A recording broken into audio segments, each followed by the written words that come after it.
Merci, Professeur Chaplet. Mr. President of the International Olympic Committee, Monsieur le doyen, Monsieur le directeur de l'ISUL, Monsieur le directeur de l'IDEAP, Madame la directrice de ThinkSport, Messieurs les professeurs organisateurs de Sport Future Rendez-Vous, Mesdames et Messieurs en vos titres et fonctions, chers collègues, on behalf of the Rectorate of the University of Lausanne, it's my pleasure to warmly welcome all of you in this 5th Sport Future Rendezvous. We are very happy to welcome Dr. Thomas Bach, the President of the International Olympic Committee. It's a great honor for us, Mr. President, to have you here. Thank you very much for your support, and we look forward to hearing from you. 1,500 meters. This is the distance, as the crow flies, from here to the new IOC headquarters. And the world record for this distance in the race is still held by the Moroccan El Gerouj, with 3 minutes 26 seconds. So, Sport Future Rendezvous take place in the university closest to your organization, Mr. President. It's only 3 minutes and a few seconds away.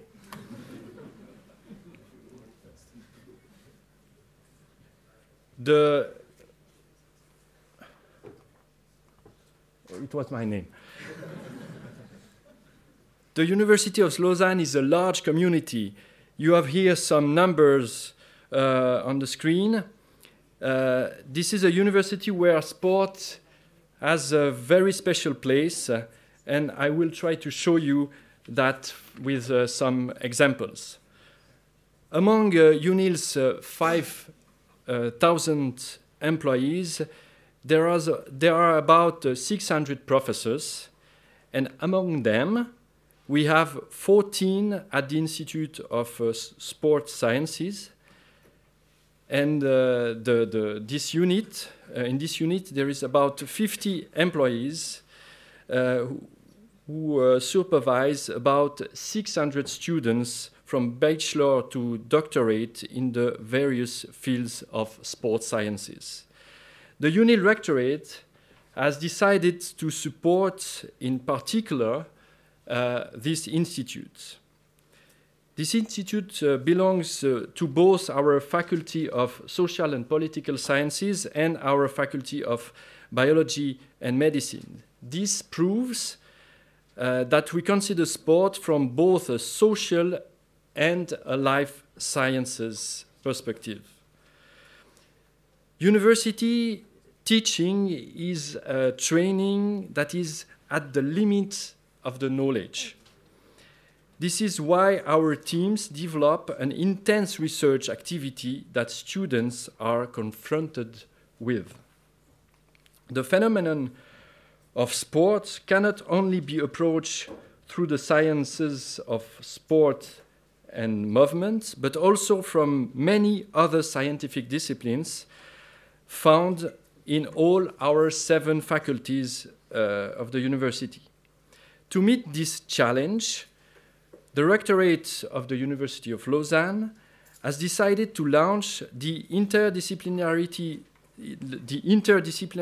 Center for Sport Research, which brings together more than 120 researchers from each of our 7 faculties. You have all the axes of, on which our colleagues are working on, from medicine to criminal sciences, management, history, or economics of sports. Among the 10 areas of research of the center, I would only mention the Center for Olympic Studies and the REDS, the Center for Research and Expertise on Anti-Doping of Professor Martial Soji, who is present in this room. The objective of the center is not only to develop original research, but also to create executive and continuing education programs that are directly useful for the Olympic capital sports stakeholders. As you may know, we already offer tailor-made programs in collaboration with the IOC, the UEFA, the World Anti-Doping Agency, and some international federations such as the Cycling Union. And we will continue to develop this offer. We are very proud to have, with our neighbors and friends at EPFL, one of the most beautiful university sports centers in the world. This sports center offers our community about 120 different sport disciplines. The 15,000 students of UNIL and their 10,000 EPFL classmates can practice the skills of a sport department whose motto is health sports for both amateur and competitors.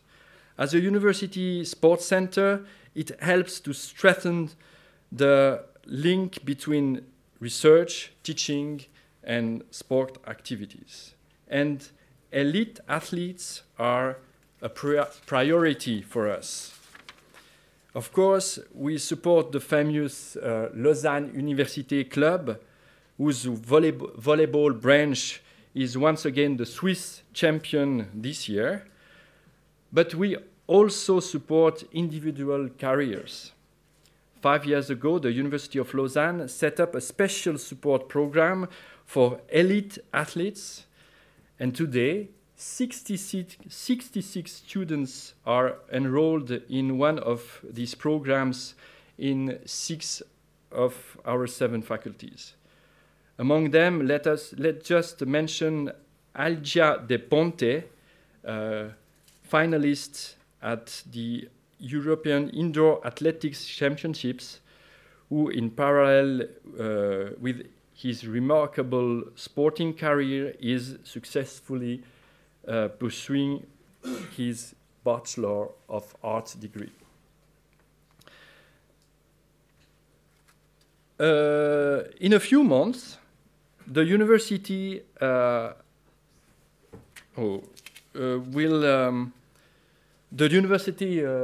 which is closest to the IOC, will host what will be the Olympic village closest to the IOC.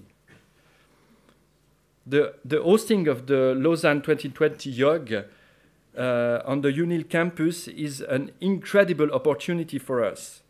With the Vortex, the iconic building, the iconic building which was built for its second life as a student village, and which will be anything but a white elephant.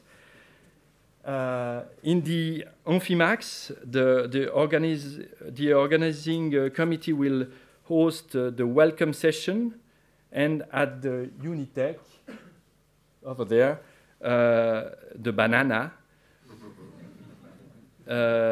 we will serve the official restaurant for the athletes. But it's not only a question of infrastructure.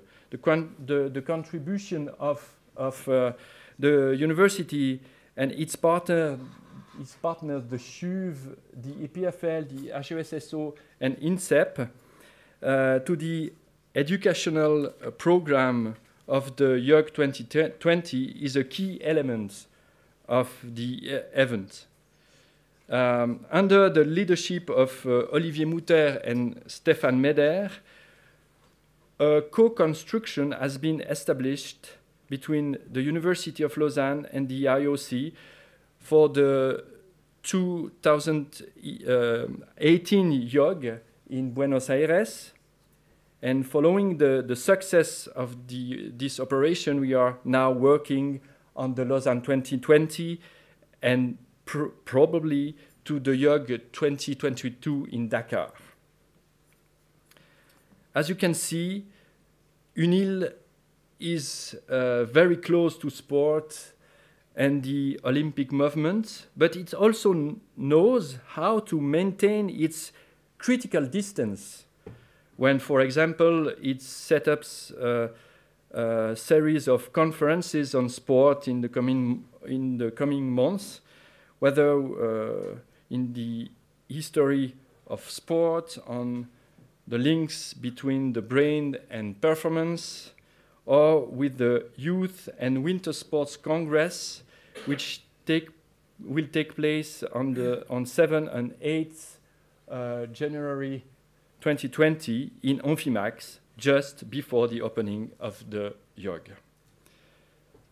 But above all, when it organizes an event like this with our partner ThinkSport, which seeks to better outline the future of the Olympic Games, the university is just making its duty.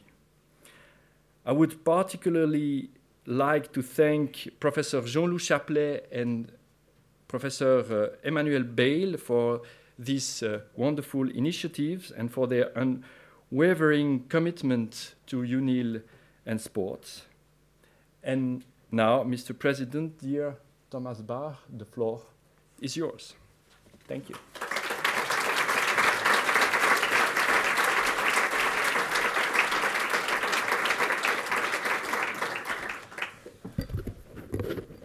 Monsieur le vice-recteur, monsieur le conseiller fédéral, mesdames et messieurs, chers amis,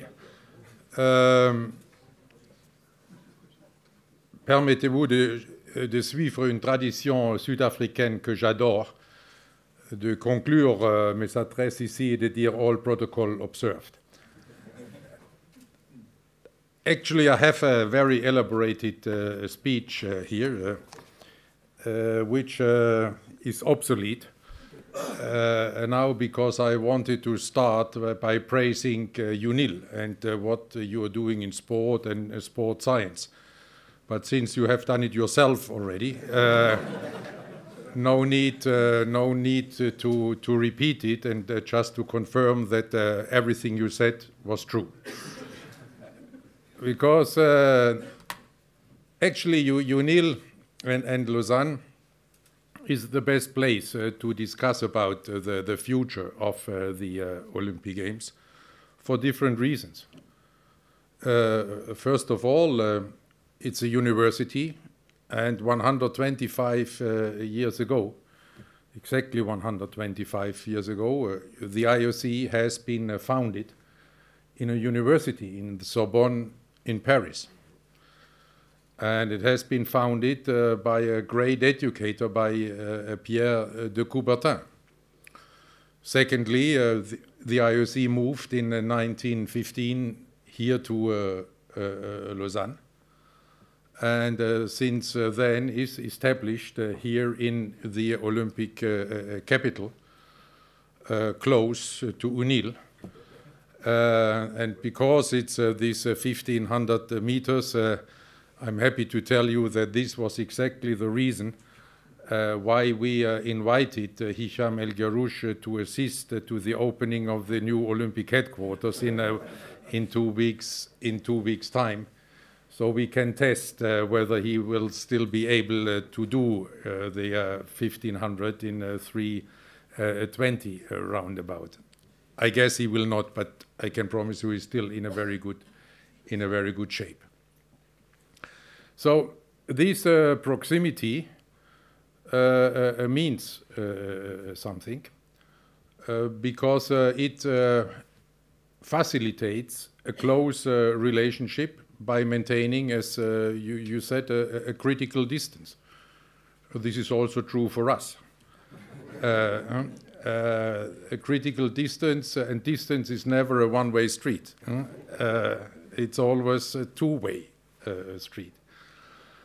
And it shows that until today, the relationship between education and Olympism and the Olympic values is key for the future of the Olympic Games and the Olympic movement as it was at the time. And therefore, we are very happy that you here in UNIL, you are not only discussing about this future, but you are also making a great contribution to the future by educating the future leaders of sports in your programs with AISTS. I said it right for the first time, maybe. And being part of MEMOS. And therefore, you have a worldwide network of sports leaders being educated here in Lausanne and being inspired by your vision about the future of sport and the Olympic Games. Our vision for the future of the Olympic Games is contained in our reform program, which we have been adopting 5 years ago, the Olympic Agenda 2020. And maybe before we enter then in the more interesting Q&A, if you allow me to address some of the major issues in this agenda. First of all, the question was there at the time, why an Olympic Agenda 2020? You could say everything going well, there were successful games in London, the people appreciating the Olympic Games, Olympic sport, has a good reputation. The major scandals of the IOC were lying behind us many years, more than a decade. So we could have said, okay, let's see what's happening, or just continue like this. But we realized already then that the world is changing very fast, and that we will very soon have to face new and major challenges. So we had to think about how we can maintain or even strengthen, and that's our ambition, to strengthen even the relevance of the Olympic Games in society, and how can we maintain the uniqueness of the Olympic Games. And this was the beginning of the discussion of this Olympic Agenda 2020. And we came then, if you want, to 3 major conclusions on what would the relevance and the uniqueness depend. And there was, first of all, sustainability, second, credibility, and third, youth. So how to be proactive on these challenges, and what measures to be taken, what the doors to be opened. So with regard to sustainability, we undertook some very, let's say, quick win measures on the one hand, but on the other hand, also we're starting to work on a strategy concerning sustainable development. The quick win measures were that we changed the standards, the requirements for organizing the Olympic Games.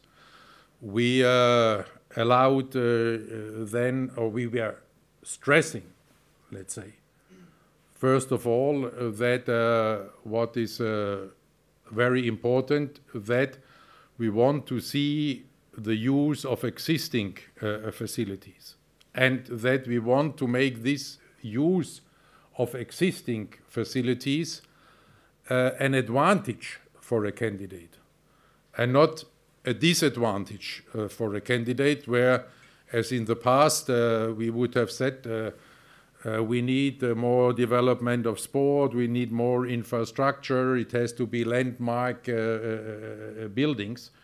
All this belongs to the past. So we said, first of all, for the candidates, look at existing buildings and infrastructure. Secondly, if you don't have this, look at temporary infrastructure. If even temporary infrastructure does not work for environmental or economic reasons, then come to us, and then we are ready to discuss with you in a very open way how you can make use of existing infrastructure in your region or in your country or even in other countries. And this turned the whole evaluation procedure around already. The second measure with the more strategic there consisted in having a sustainability and environmental protection commission who had the task to devise a holistic strategy on sustainability, not only for the IOC, but for the IOC in all its roles. Means for our daily activities, as well as in our role as leader of the Olympic movement, as well as the organizer of the Olympic Games. Because we did not want to be in a position just to tell others, the organizers, what they have to do, and we continue as if nothing would have happened. And there, again, you can see first results in many respects with regard to the organization of the games.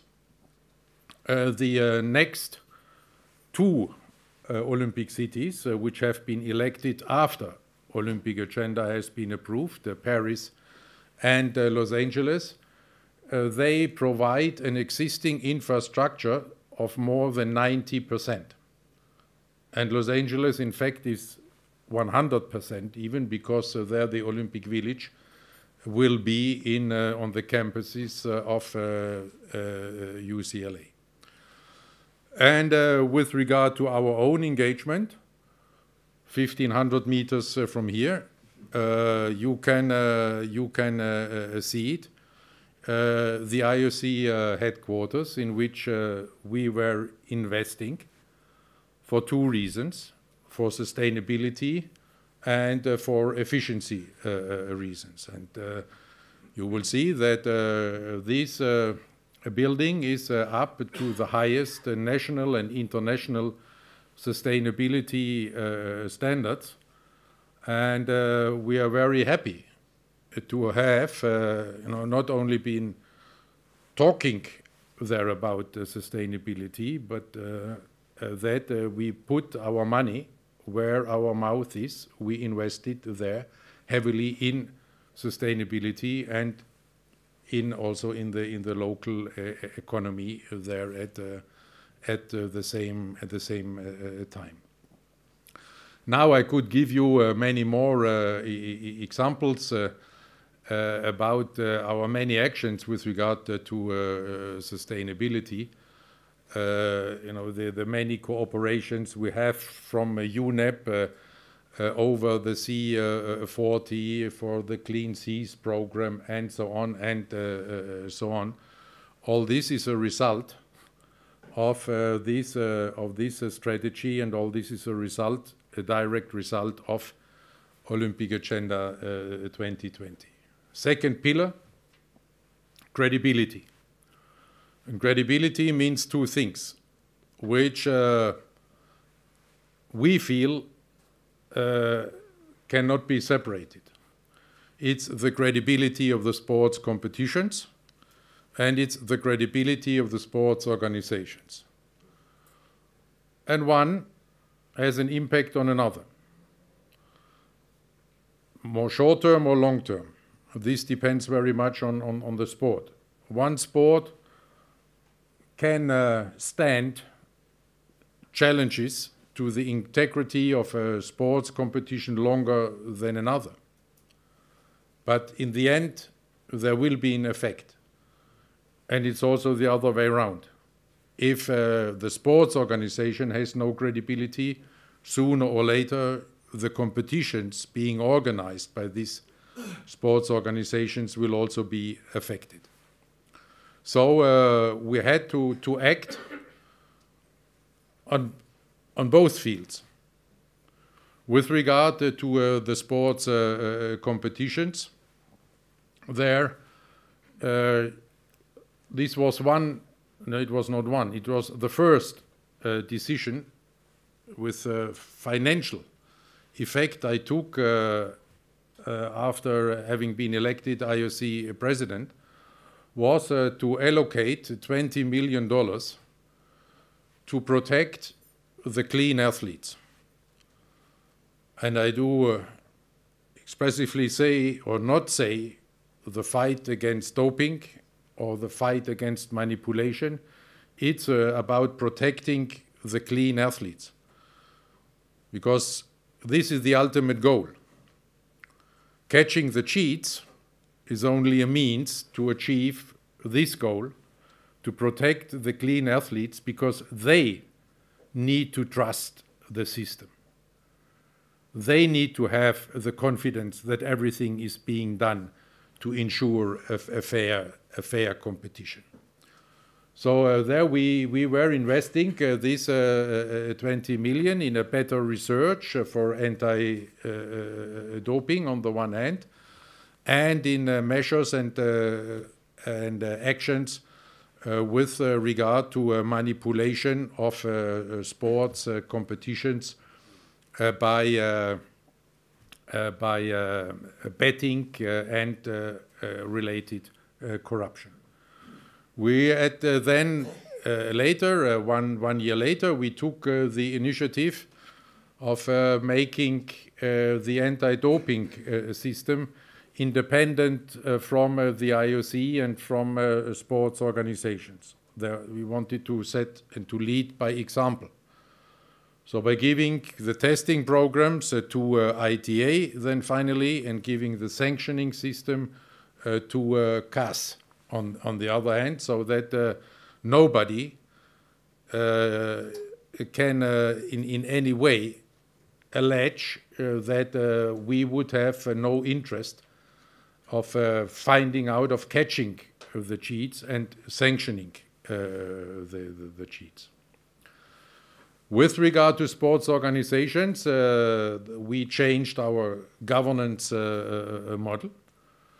We were strengthening the ethics commission. The members, there's a majority of independent members. They are now elected by the IOC session, not appointed by the president anymore. And I think the importance, you can see that the former Secretary General of the United Nations accepted to chair this commission.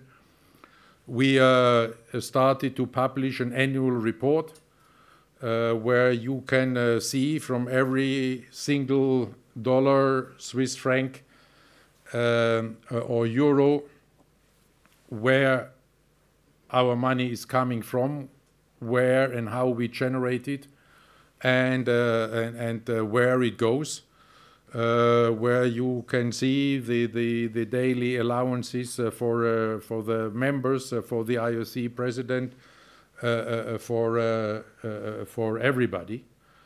And there we have introduced a very strict auditing and control system with an internal audit committee with an internal auditor, then with external auditors, and we asked, or we requested, the external auditors to audit us with applying the highest standards, the IFRS standards, which we would not need to apply to Swiss law. According to Swiss law, I think we could come up with a 10-pager or something. But we said no way. There, this highest standard has to be applied to us. And then at the same time, we were starting also management excellence programs. We were working together with IMD and getting advice from them on our governance model, and have implemented these suggestions with regard to anti-corruption. We have not only applied these internal measures, knowing that you can have the best system in the world, that something can happen anyway. It's there is no system which is 100% sure and proof there. And even if we are happy that we still have to deal with issues from the past, yes, from many years before, and we are dealing with them, but so far we are happy and maybe also lucky, but also a little bit proud that since these reforms have passed, the sea is calm, and we cannot see there new issues coming up. But again, we knew we cannot be satisfied by only making efforts by ourselves, so we initiated a cooperation with many NGOs, but also with many governments, because in the fight against corruption, you need the governments, you need the judicial authorities. This is different from anti-doping. In anti-doping, you have a test. In corruption, there is no test. So there you need much more support for inquiries. You need different legal means to find out then, and then also to sanction, because we cannot sanction most of these people, because we can only sanction with our means. We can kick them out of the organization, but this is it. And if they're coming from outside, we are stuck. And there we need the governments, and there we are very proud that with this initiative, which is called IPEX, don't ask me what it means, but is very successful, and is bringing all the forces together, from Interpol over Europol to the British government, the Swiss government, even the German is cooperating for once, and many NGOs like Transparency and some others. And there we are concentrating there the fight against corruption, and having there also established an own office here in Lausanne in our ethics and compliance department. Then youth. We saw that in the past the interest of the youth in the Olympic Games is declining.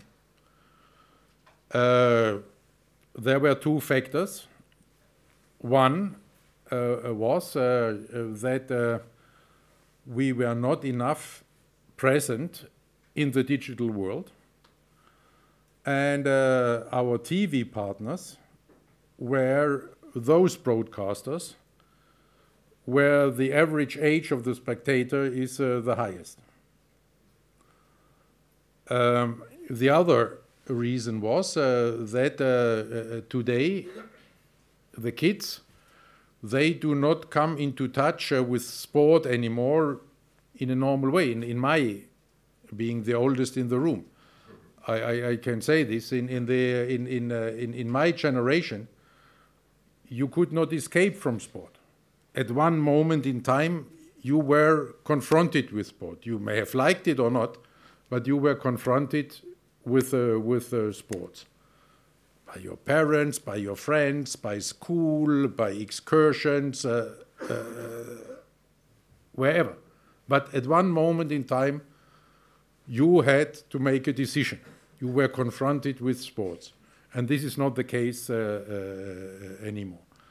So we had to find a means how we can better engage with the youth. One is getting stronger in the digital world and keeping the interest alive also in between the games. Because what we can also see that we have an interest in the games, this is here, and then the day after the closing ceremony, it's going there, and then it's remaining stable at a very low level, and then slowly we manage to get it up again. The answer to this was the creation of the digital Olympic channel, which now, after not even 3 years of its existence, has already exceeded the number of 2 billion video views there mainly on the social media and on the app. So the other measure was that we were reforming the program. That for the reasons given, we said the program has to be more youthful, it has to be more urban, and it has to be more female. And this was another result of Olympic Agenda 2020, gender equality on and off the field of play. On the field of play, we are there. We have gender equality with regard to the participation. And in the leadership functions, I think we are on a good way. Since the approval of Olympic Agenda 2020, 5 years ago, we have doubled the number of female commission members in the IOC. And we are now at 45% female representation in all commissions. And we have created this reform of the Olympic program by having their skateboarding, by having surfing there, by having climbing there. All sports which are urban means you can practice them where the people are. You need not to wait until people are coming to you. And which are very attractive then also for the youth, and which ensure also gender equality. So these are roughly the 3 pillars to keep the relevance of the games alive and to strengthen it. And maybe I should not say it, but I say it nevertheless.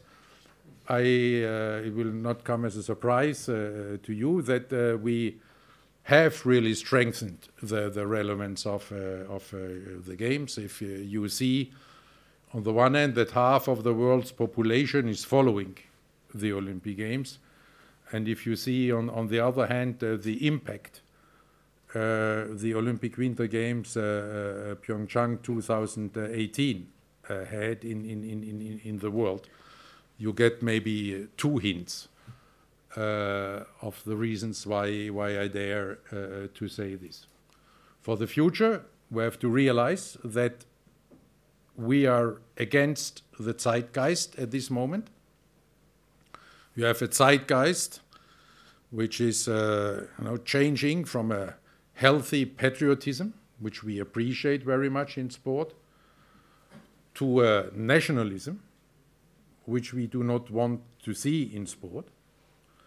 We see a zeitgeist where societies are becoming more and more divisive, where the relations between nations and countries are becoming more and more divisive, and where international regulations, international institutions are ignored or even being put aside.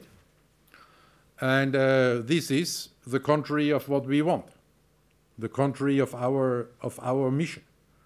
Our mission is to unite the world and the entire world without any discrimination, be it political, be it racial, be it religious, be it sexual orientation, be it whatever, without any discrimination, to have the whole world together at one place, and to do so in solidarity, meaning enabling the world to join the Olympic movement and to be an equal partner in the Olympic movement, because this is what sport is about at the end. In sport, we are all equal, and if we achieve this universality, then it really means that the Olympic Games are a great symbol of the equality of humanity and are an affirmation of our human values. And this is what we are fighting for, what we want to achieve, and we are looking forward there then to have another demonstration of this universality, of this solidarity, and of these Olympic values in 1 year from now in Tokyo 2020. And if out of your discussions there are coming more good ideas, most welcome. Thank you very much.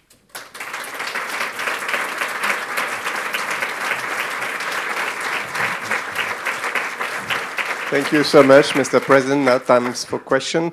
Emmanuel, you're going to join me, and we have prepared a few questions, of course, and we count a lot on you, the audience, to raise questions. I'm sure the President will be very happy to answer some of your questions. He has a little time, but I'm sure it will be possible. Many of the questions we wanted to raise with Emmanuel, you have already discussed. One of them I would like to clarify a little bit is the fact that there are so many new sports which want to join the Olympic program. And of course, there is not so much room in 17 days. So how do you balance this need, this quest for new sports, and the fact that the Olympics must stay manageable in order to attract many cities? Okay, there I have to tell you a secret, but I think we are among us here, so nothing will leave this room then right after, because in fact, in the past, the reform of the Olympic program was a no-go. It didn't get anywhere. It was attempted many times, and it did not result in anything real. So when with the Olympic agenda we undertook to reform the program, we did not want to leave a disaster that the IOC session then at the end would again say no. So what did we do there before we started the discussion? We gave a guarantee to the 28 sports on the program to say, you will survive. you will be in the next games. Because what happened before, that they all were afraid that something would happen with them, and then they joined forces, and the result was always no. So we gave them this guarantee, and then did two things to create this balance. We said that the reform of the program has to happen in coordination with the organizing committee. Because there, as part of our reforms, we have also reformed the candidature procedure. We said the times are over that the IOC, after allocating the games to a city or a country, then is taking unilateral decisions, and the city and the organizing committee has to pay for. So we said any reform only in cooperation with the organizing committee. They also have to want it. And then we took a two-step approach. We said for Tokyo, because Tokyo had been elected before Olympic Agenda 2020, there we allow Tokyo to exceed the number of the 10,500 athletes, which is the limit we put for the games. They can exceed it for these 5 sports for once. So we will have more than 10,500 in Tokyo, but still less than in Rio. And then we did the second step and said, but for Paris, then any additional sport has to be within the limit of the 10,500. So this is what will happen then with Paris. We will have 10,500 athletes, roundabout, and the athletes from the new sports will be included in this number. On the other hand, I must also say, it's a kind of problem you want to have. Imagine no sport would like to join the games anymore, or no athlete would like to come to the games anymore. So we had for Tokyo, I think 28 sports applying for becoming part of the program. So there, I must say, I'm looking into your eyes. Sorry, but I'm happy for the IOC, and I'm sorry for the ones who could not make it. But but it's again a strong demonstration of the attractivity of the games for all sports and for all athletes, and this you can also see now, with regard to e-games, e-sports, who are also making some approaches. Thank you, President. The Olympic Channel started its operation in 2016. Do you see as a success? Yes. Short question, short answer. Okay.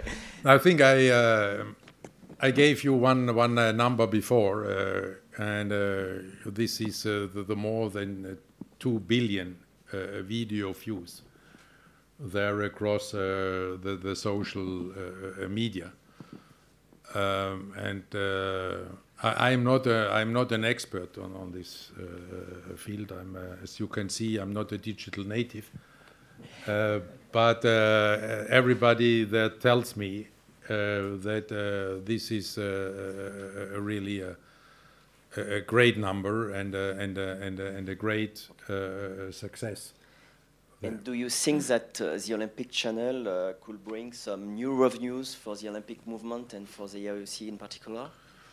It has not been created for this. The Olympic Channel was and is an investment in the future of the games. It was never meant to create additional revenues. We approved there an investment of about $500 million and wanted to break even then in 21-22. And I hope that we can achieve this break even. And this is where our ambition ends. If by chance they're making a profit, why not?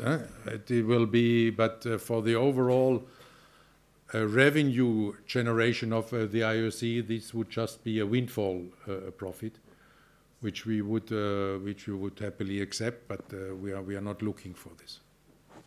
Thank you. Maybe one more question for us, the Swiss in the rooms.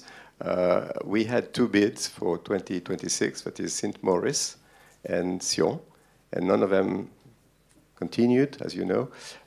Do you regret it? I'm looking forward to the election on 24th of June between two traditional European winter sport countries, Sweden and Italy, who have presented excellent candidatures for winter games, and I think therefore for us it doesn't matter who wins. It will be great Olympic Winter Games in 26, and the athletes can also be happy. They know already now that they can compete in sports, loving winter sports, loving a country with a population welcoming them and cheering them. And the young ones will be able to participate in Lausanne 2020 also. So how do you see these games, Lausanne 2020? What do you expect from them in the IOC hometown? There I need to come back again to reforms of Olympic Agenda 2020, because maybe the most difficult part there was, and there we had even to take a second step. We did not get there in December 2014, but was the reform of the format of the Youth Olympic Games. Because before it was just a junior Olympics. You had the same sports, the same competitions in the Youth Olympic Games than in the Olympic Games.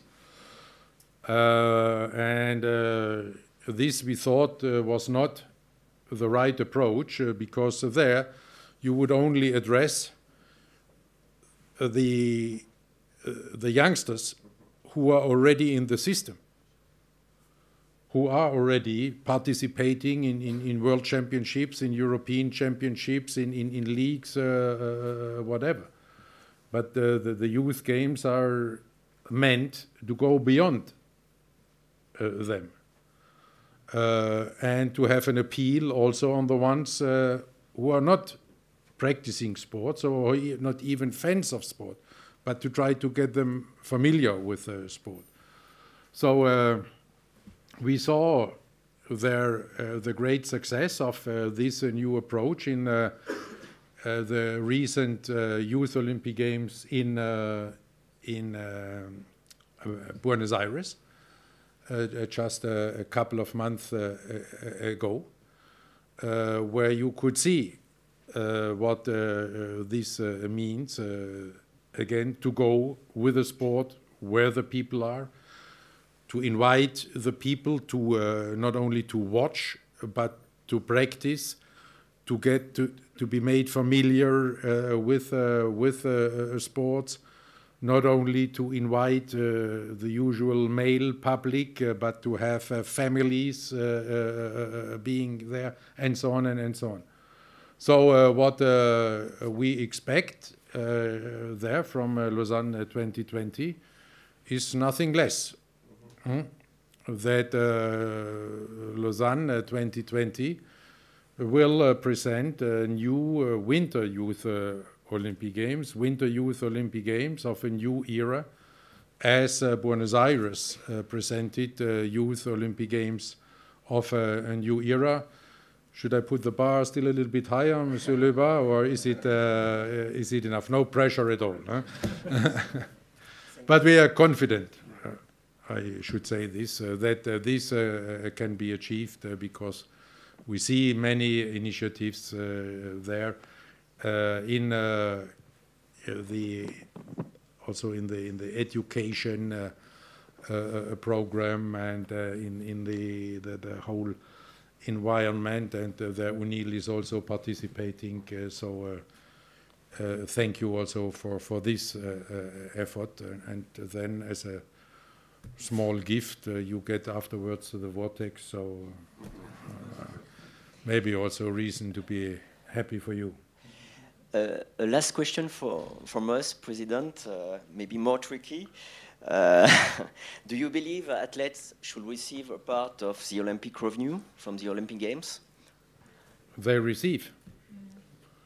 Not directly, I will say. Yeah, that's only the question, how you manage it. They receive. The IOC is distributing 90% of all its revenues to sport worldwide. So we need only 10%, and therefore the question is not tricky. It's very much welcome. It's a golden plate, we need only 10% of our revenues to generate them, and to manage the Olympic Games and to manage the Olympic Museum and so on. The rest is going directly into sport. That means that every day of the year, every year in this Olympiad, there are $3.4 million distributed to sport worldwide, every day. And we distribute it, first of all, to the organizing committees of Olympic Games, because without the Olympic Games, the athletes have no stage, they cannot participate, so it's the most important investment for the athletes to make the games happening. Secondly, the money goes to the international federations so that they can develop their sport, that they can, if they want, they can take the money and can pay prize money to the athletes. They can, what some do. Others are taking it to organize their events, there to provide the athletes the opportunity to compete also in the time between the games. Others are taking it to develop their sports in countries or continents where they are not strong enough, where they want to build their sport. And then the other part is going to the national Olympic committees for the same reason, to support their athletes and to make the Olympic dream for their athletes coming true. How they do it, they know better than us. And for this, the systems are too, are way too different. In my country, there are, I think, almost 2,000 now athletes. They're employed by the army, by the police, by the customs services, and so on. While an athlete in Mali does not even have the food for the daily life, not to speak the food he would need for having an efficient training. So who are we then to tell all these 206 national Olympic committees how they can best promote their sport and their athletes? And this is why we are channeling the money through the international federations. They know best about their sports. And through the national Olympic committees, and they know best for their national athletes. And in cooperation with them, we are then giving scholarships to many athletes around the world. But it's always in cooperation with them and upon their request. And it's happening in a solidarity model. That means that the big stars are not claiming all the rights in the Olympic Games they have in a Grand Slam or in other competitions, but that they accept these rules of solidarity to make it possible for all the 206 national Olympic committees to send athletes there and to prepare their athletes, and in this way, again, to ensure what our mission is, to unite the world in solidarity in the Olympic Games. Thank you very much. Thank you for this very smart answer. Now it's time, if you have time, a little bit more time for questions from the audience, if you agree, as you did. I thought you had already And we have two gentlemen going around with microphones, so please do not hesitate. The president is used to press conferences. We have no media in the room, as far as I know, but I'm sure many people interested in these matters. Let me break the ice. Juan Carlos Salgado from World Archery, Director of the World Archery Excellence Center. From the Olympic family, very proud, and thank you very much for the time to come here to explain the future of the Games and to answer the question. I have two questions. Being in favor of Olympics and all what is the Olympic movement doing, I see a bit of threat in future for the continuity of the Games. And you mentioned one, which is the youth getting links to the Olympic Games. And I've seen IOC making a big effort in esports. I personally don't believe that the kids that play many games later go and make the sport. I believe that many people who make the sport or kids that make the sport play the games. But having said my opinion, should not the IOC make more effort to work with the International Federation or games to get more sport in the games if this is one of the key to get the youth in future? And the second question is, if we want to get the community linked to the games, getting 5 sports in Tokyo and not keep them continuous in previous game and next games is not giving a little bit frustration. I follow a sport that is not going to be the next game. Thank you very much.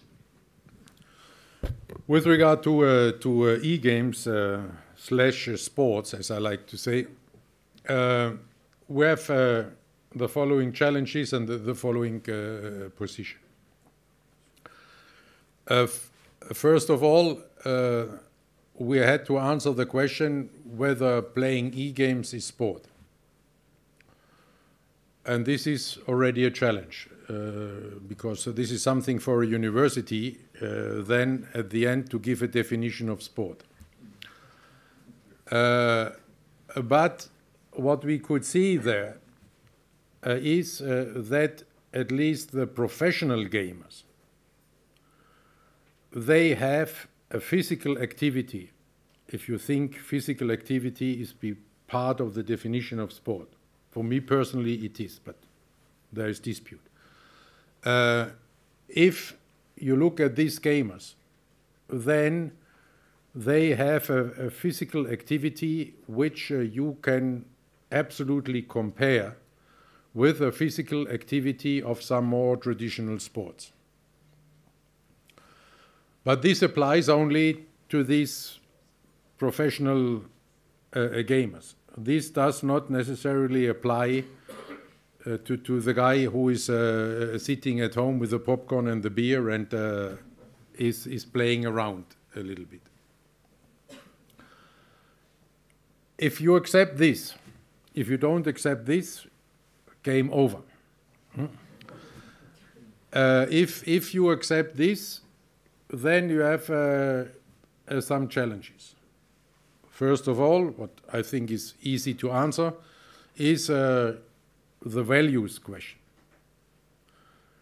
The IOC is a values-based organization, and therefore any kind of games which are against these values, any kind of games, the killer games, games which are glorifying horror, or are glorifying violence, or are about discrimination. These games have no place in the Olympic movement. So we were looking at the other side, and then saying now the development, the technology development is offering us opportunities. And there we are looking at the games which are simulating sports. And there we see that with AR and VR, these games will get closer and closer to the real sports. And they will require more and more also physical activity. And this, for us, solves at least two of the challenges. There we don't have a value problem, and we don't have the problem of the definition of sport. Because if you look at, let's say, an e-cycling group who organize their competition against each other, where the one is sitting on the bike in Joburg, the next one in Tokyo, the other one in Lausanne, and the next one in San Francisco, and they are competing with each other in real time, this is sport. Or where you have the guy sitting on his bike and he has on his program the leg, the Tourmalet leg of the Tour de France. This is sport. So there we see a future. And there, for me, there is also a future on the Olympic program. I guess it will be for my successor.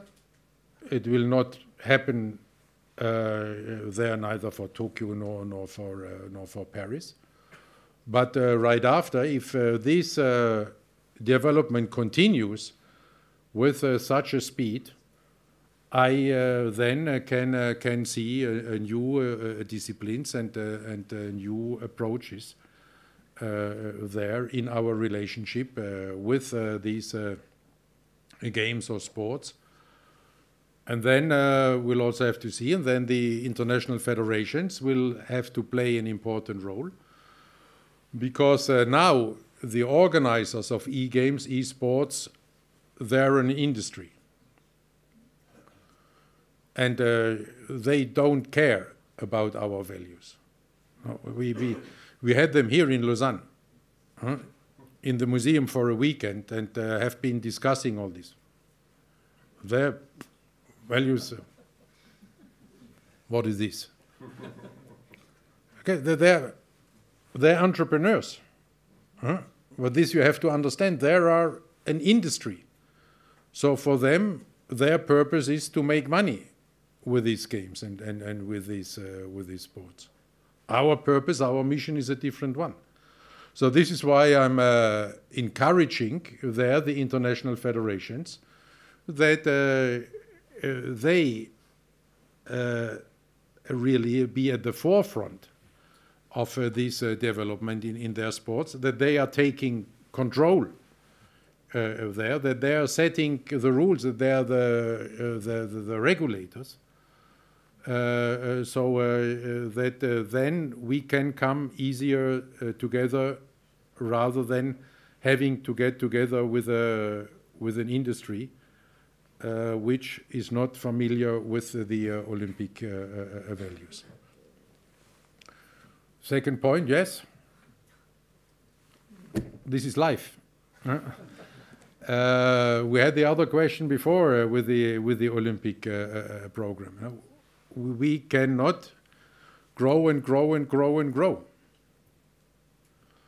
And you may ask the question in a different way. If I would say, okay, we keep the new ones, but for this we have to look into the games in the program now, to which ones we could say bye-bye, or would have to say bye-bye. So we are trying to mitigating this. President, I was it should not be a bilateral now. Let's all your colleagues also still ask a question maybe.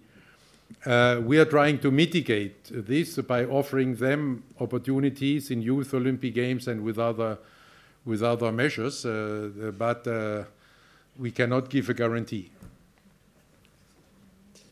Yes, thank you, sir, for your speech. So my name is François-Xavier Delval, and I'm one of the co-founders of Ciel Association, the exhibition outside on tomorrow's Sustainable Olympic Village. My question is regarding Paralympic and the fact that you've raised the human value that are very important in Olympism. My question is, how would it be possible to have more association between Paralympic Games and Olympic Games, and will there be some in the future of the Games? The relations are closer than ever as a result of Olympic Agenda 2020, because this was part of the agenda recommendations. We have a partnership agreement in the meantime with IPC, guaranteeing IPC until 2030 the organization of the Paralympic Games. It means the organization of the Paralympic Games is going on the Olympic budget, is going on the organizing committee of the Olympic Games, and which provides significant financial guarantees on top of this to IPC, and which also includes that we offered them, and they gladly accepted, that we are running their marketing program. That means that our top sponsors are also, if you want, at the disposal of IPC, and that for these reasons, IPC is financially secure at least until 2030 with regard to its own administration and with regard to the organization of the Paralympic Games. Thank you. I'm afraid this is going to be the last question.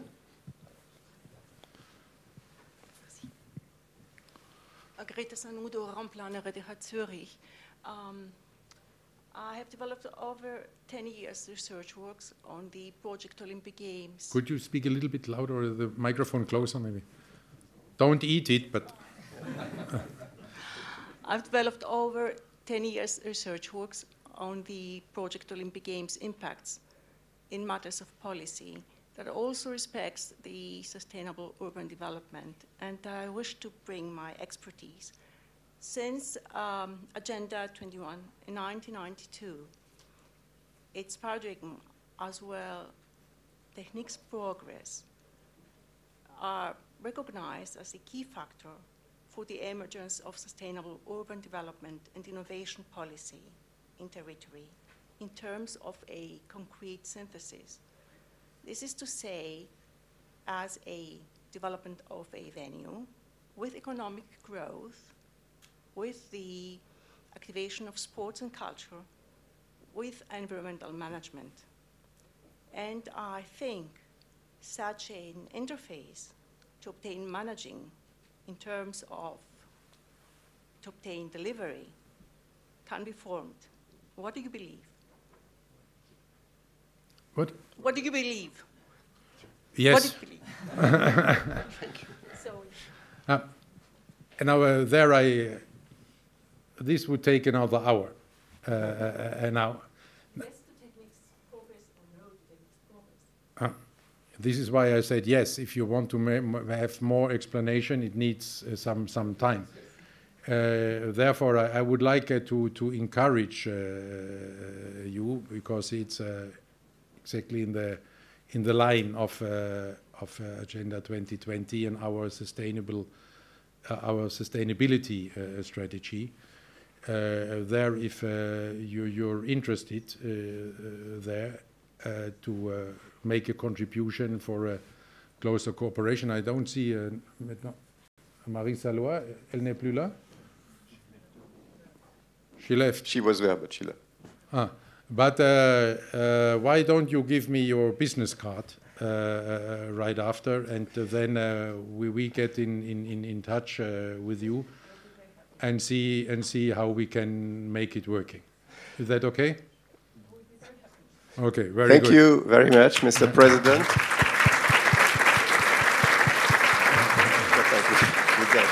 So you have to go. Thank you for coming just after your visit to Paris, and we know you have something else. So we are going to have a very short break. Thank you very much, President. Just 1 minute before the President will leave, just to have a small surprise for Jean-Loup Chaplet. Please, Professor, come. As you know, Professor Chaplet is a worldwide specialist of Olympic movement and Olympic system. And I'm very glad, please, President, if you could present this book, which has been written by all the colleagues, and if colleagues and friends from Professor Chaplet could join the stage.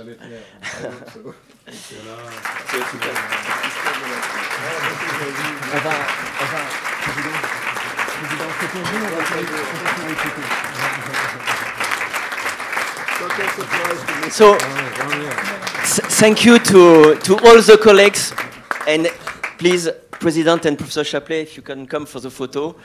Thank you. And Jean could come because he's the founder of the memos also. So the founder of the memos could come with us too. Thank you, Jean.